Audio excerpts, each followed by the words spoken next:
Hi viewers, welcome to our channel. Present మనతో పాటు దాము బాలాజీ గారు, సీనియర్ జర్నలిస్ట్ ఉన్నారు. వారితో ఒకసారి మాట్లాడదాం. నమస్కారం సార్.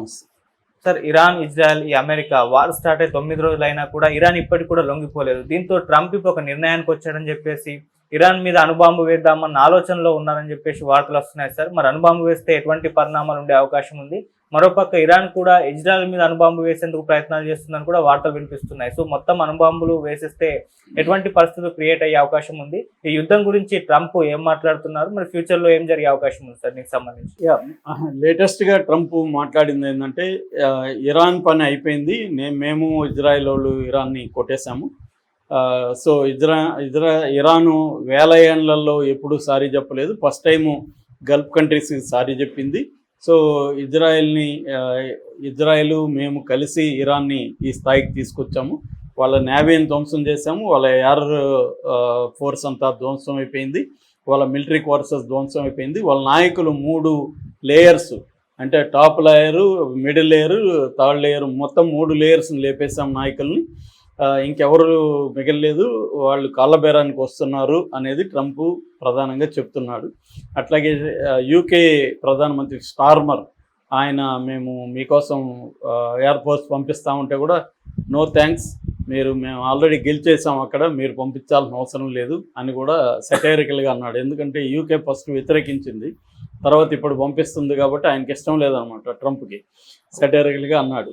అంటే ఓవరాల్గా ట్రంప్ ఇరాన్ని మేము కంప్లీట్గా తొక్కేసాము అనేది చెప్తున్నాడు ఒక పక్క.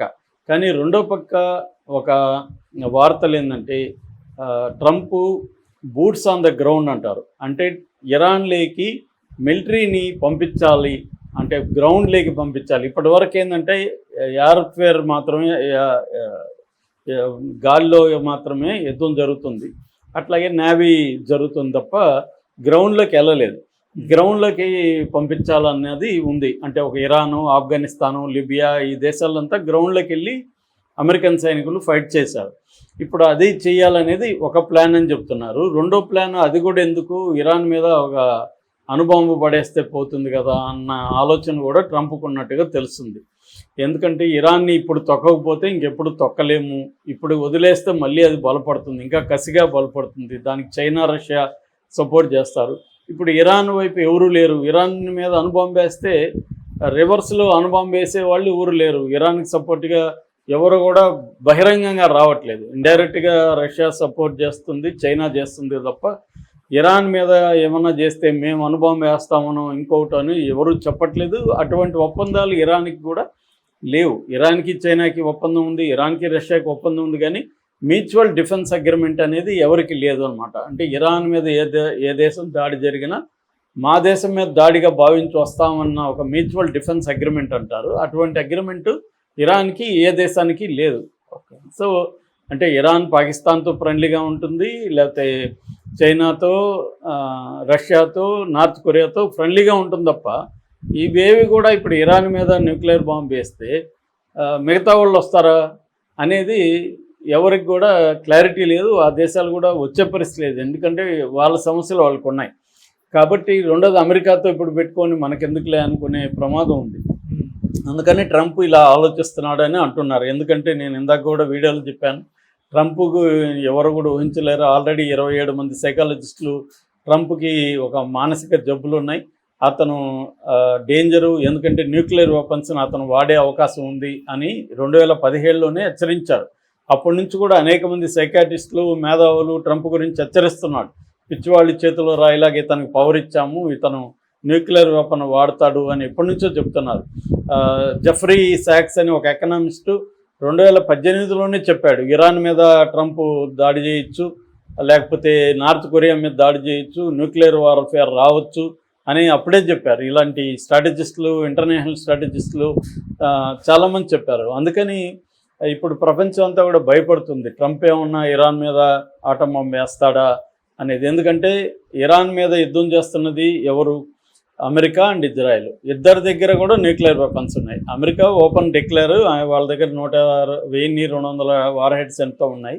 అంటే నెంబర్ 1 ఏమో రష్యా, వార్ హెడ్స్ ఎక్కువ ఉన్నవి. నెంబర్ 2 ఏమో అమెరికా. మొత్తం 9 దేశాల దగ్గర ఇవాళ న్యూక్లియర్ వెపన్స్ ఉన్నాయి. అందులో ఇజ్రాయెల్ కూడా ఒకటి. సో ఇజ్రాయెల్ ఏమో నా దగ్గర ఉన్నాయని చెప్పదు, లేదని కూడా చెప్పదు, కానీ ఉన్నాయనే విషయం అందరికీ తెలుసు. సో అందుకనే వాళ్ళు ఇంటర్నేషనల్ ఆటమిక్ ఎనర్జీ ఏజెన్సీని కూడా వాళ్ళు అలో చేయలేదు, తనిఖీలకు కూడా ఇప్పటివరకు ఇజ్రాయెల్ అలో చేయలేదు. సో ఇజ్రాయెల్ దగ్గర కూడా అణుబాంబులు ఉన్నాయి. సో దీన్ని ఇప్పుడు ఈ ఇద్దరు కలిసి ఇప్పుడు ఒక అణుబాంబు వేసినా కూడా ఇరాన్ మ్యాక్సిమం చనిపోయే అవకాశాలు ఉంది. ప్రజలు 9 కోట్ల మంది ప్రజలు ఉన్నారు.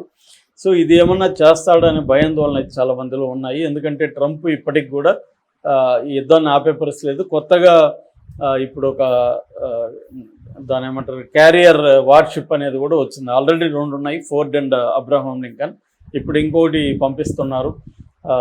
అంటే ఇంకోటి పంపిస్తున్నారంటే అర్థం ఏంటి, ఇంకా పెద్ద ఎత్తున యుద్ధం చేయబోతున్నారు. నిన్న కూడా ట్రంప్ అది కూడా చెప్పాడు, మేము ఇరాన్ ఇప్పటి వరకు జరగని నష్టం ఇరాన్కి చేయబోతున్నాం అన్నాడు. మరి జరగని నష్టం అంటే ఏంటి అంటే అణుబాంబు వేస్తున్నారా?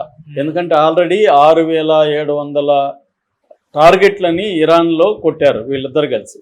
ఆల్రెడీ 2000 మందికి పైన ఇరాన్ ప్రజలు చనిపోయారు, 4-5 వేల మంది గాయపడ్డారు. ఇందులో పిల్లలే ఎక్కువ మంది అని చెప్తున్నారు. ఎందుకంటే వీళ్ళు వరుస పెట్టి స్కూళ్ళ మీద బాంబులు వేస్తున్నారు. ఫస్ట్ రోజే వేసిన దాంట్లో 165 మంది, మినాబ్ అనే చోట 165 మంది పిల్లలు చనిపోయారు. అది కాకుండా మళ్ళీ స్కూళ్ళ మీద వేస్తున్నారు. ఇప్పటి వరకు 181 మంది పిల్లలు చనిపోయినట్టు ఐక్యరాజ్య సమితినే ప్రకటించింది. హ్యూమన్ రైట్స్ కమిషన్, ఐక్యరాజ్య సమితికి సంబంధించిన హ్యూమన్ రైట్స్ ఆర్గనైజేషనే డిక్లేర్ చేసింది. సో వాళ్ళకి పిల్లల్ని చంపే అలవాటు ఆల్రెడీ ఉంది. మనకి గాజాలో 25,000 నుంచి 30,000 మంది చిన్నపిల్లల్ని చంపేశారు.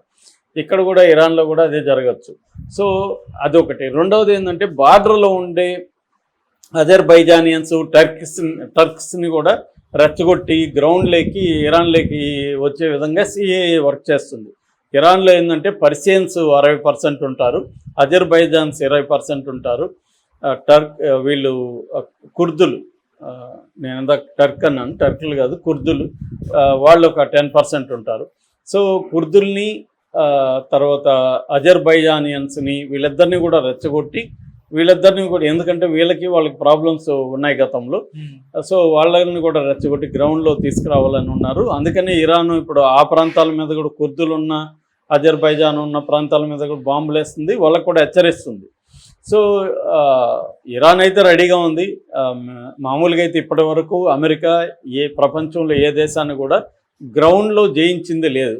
ఎందుకంటే అంతకుముందు వాళ్ళు వియత్నాం కానీ, ఇరాక్ కానీ, లిబియా కానీ, ఆఫ్ఘనిస్తాన్ కానీ ఇలాంటి అనేక దేశాల్లో వాళ్ళు ట్రై చేసి ఫెయిల్ అయిపోయారు. నిన్న కూడా ఎవరో చెప్పారు, జాన్ అనే ఒక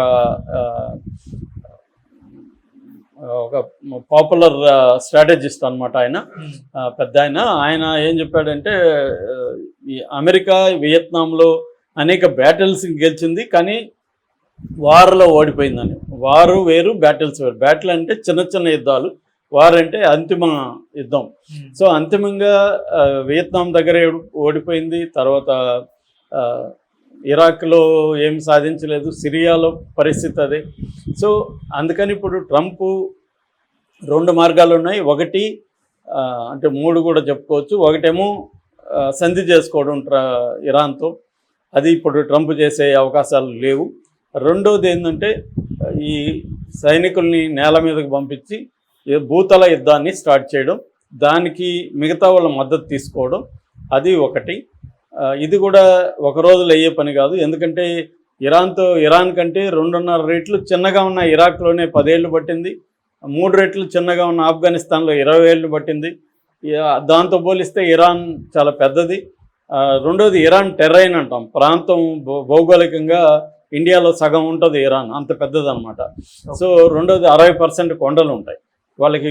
సొరంగాలు, భూమిలో సొరంగాలు దువ్వు పెట్టి పెద్ద పెద్ద సొరంగాలు ఉంటాయి, ఆ మైళ్ళ కొద్ది కిలోమీటర్లకు పొడవున్న సొరంగాలు ఉంటాయి. ఆ సొరంగాలలో కూడా వార్ఫేర్ చేయగలరు వాళ్ళు ఇప్పుడు అనేక దాచిపెట్టున్నారు. వాళ్ళ దగ్గర అసలు న్యూక్లియర్ వెపన్ ఉందేమో అని కూడా అనుమానాలు చాలా మందికి ఉన్నాయి. అందువల్ల రెండోది అతిపెద్ద 10 లక్షల మంది సైన్యం ఉన్నారు, వాళ్ళకి యుద్ధం చేయడం అలవాటు ఉంది. రెండోది యూత్ కూడా, మేల్ యూతే దాదాపు 2.5 కోట్ల మంది మేల్ యూత్ ఉన్నారు ఇరాన్లో. వాళ్ళందరూ కూడా రేపు సైన్యంలో బలవంతంగా ఇరాన్ సైన్యంలోకి తీసుకొస్తుంది వాళ్ళందరినీ.